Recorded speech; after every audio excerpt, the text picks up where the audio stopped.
Hello guys, leo tutazungumzia jinsi gani ya kuweza kuhack ulimwengu sawa na ukaweza kuishi yale maisha ambayo unahitaji wewe kuweza kuyaishi. Cha kwanza nitatoa mfano mfupi ambako kimfano unajiangalia kwenye kioo, ukaona katika sura yako kuna kitu. Huwezi kufuta kioo, utafuta kwenye nini? Kwenye sura yako. Kwa sababu gani? Ili uweze kubadilisha nje jinsi gani unavyoweza kuonekana, ni lazima ujibadilishe wewe kiundani kwanza, kwa sababu ulimwengu wote unaanzia ndani. Kwa mfano leo amka, anza kutukana ovyo, watu watakuona wewe umechanganyikiwa. Kwa sababu gani? Ndani ndio ulikuwa, yani mawazo yako ya ndani ndio yalikuwa yanakufanya wewe uweze kufanya kile kitu, na ulimwengu unakupokea kwa vile vitendo ambavyo unaweza kuvifanya nje.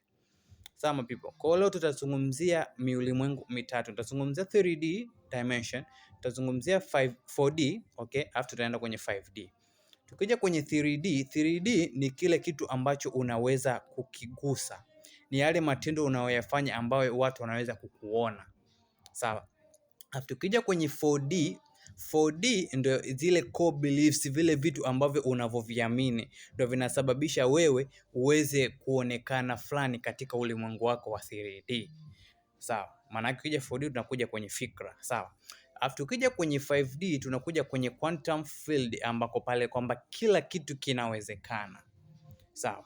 Kwa maana yake ili ukitaka uweze kuhack ulimwengu na uweze kuishi wewe unavyohitaji, ni cha kwanza inabidi uweze kufix 3D yako. 3D ndio unaweza kubadilisha muonekano wako, the way unavyodress, the way unavyozungumza, ila huu ulimwengu wa 3D kumbuka unaendeshwa na 4D, ambao 4D ndio vile vitu ambavyo wewe unaviamini.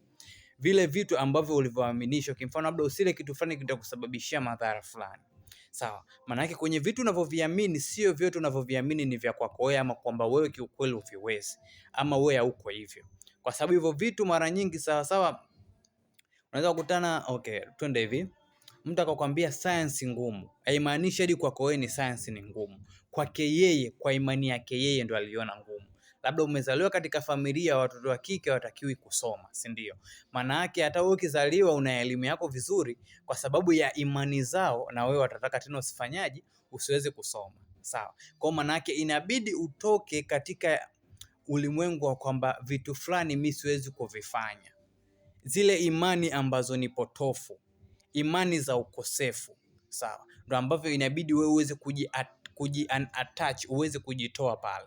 Sawa. Unavyoweza kufix 3D the way unavyoweza kuapia nje, ukaweza kufix 4D unavyofikiria na imani zako wewe, ukaziweka positively, maana yake ndio unaweza kufika kwenye 5D dimension ambao ndio kwenye nini, quantum field, kwamba kila kitu kinawezekana ukishakuwa katika nini, katika huo ulimwengu. Kwa hiyo cha kwanza inachobidi uweze kufanya fix 3D, fix 4D, alafu uweze kuwa kwenye 5D. 5D ambao quantum field maana yake pale ni una flow.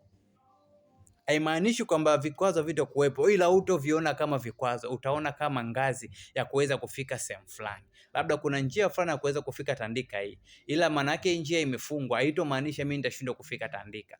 Nitapata njia nyingine ya kuweza kuflow na kuweza kufika Tandika. I hope my people pale umeweza kunielewa.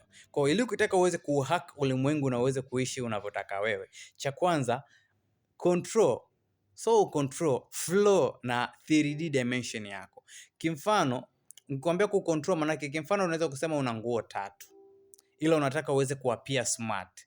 Maana yake zile nguo 3 zihifadhi, zioshe vizuri, zitunze, zivae kulingana na coordinate ambayo itabidi wewe kuonesha ni mtu wa design fulani.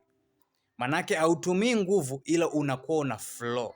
Sasa manake ukishaweza connect kwenye 5D dimension ndio inaweza kukusaidia wewe ukaweza kuflow kwenye 3D dimension ambao ni mwili na vitu ambao unaweza kuvigusa, sawa, na the way jinsi unapia katika ulimwengu.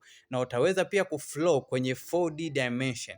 Kila kitu kitakachotokea hautokiamini kulingana na yule mtu alivyokuambia.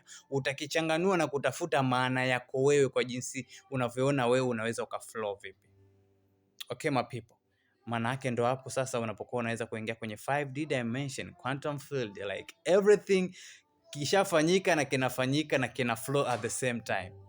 I love you guys. Stay wise. It's Alan the wise man is here again, and I love you guys again and again.